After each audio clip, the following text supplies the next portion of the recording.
কারো কাছে কোরবানির পশুর দাম জিজ্ঞেস করবেন না। কোরবানির পশুর কোনো দাম হয় না। আর কেউ পশুর দাম জানতে চাইলে বলুন, আল্লাহ যা সামর্থ্য দিয়েছেন তার মধ্যেই কেনার চেষ্টা করেছি। 2. কোরবানির পশুর দাম ও আকার নিয়ে অসুস্থ প্রতিযোগিতা থেকে বেরিয়ে আসুন। 3. আমি এত টাকা দিয়ে কোরবানি দিলাম, নিজেকে জাহির করার উদ্দেশ্যে এ ধরনের কথা বলা থেকে সম্পূর্ণ বিরত থাকুন। 4.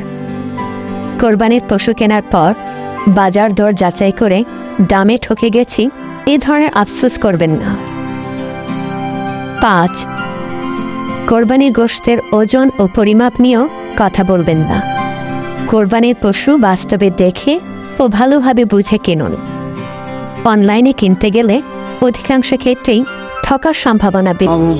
আরে এই গরু কি হইছে তোর? তুই কান্না করতেছিস কেন? সবার মনে ঈদের আনন্দ, আর আমার এই দুনিয়াটাই ছেড়ে যেতে হইব। আরে পাগল, তুই তো ধন্য আল্লাহর নামে কোরবানি হওয়ার জন্য।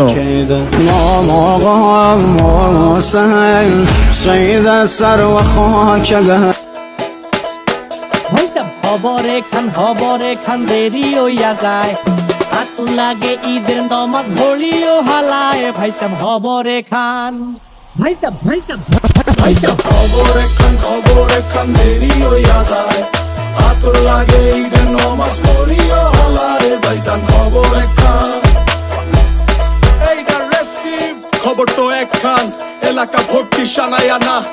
কমুসব আয়োজনে অলিতে গলিতে বক্স নামা, শখ লাগা কানে কানে বেড়া। ঈদ আসে জীবনে কয়ডা, রাত থেকে শুরু ফুর্তি, চোখ খুইলা দেখবি বাজে সকাল।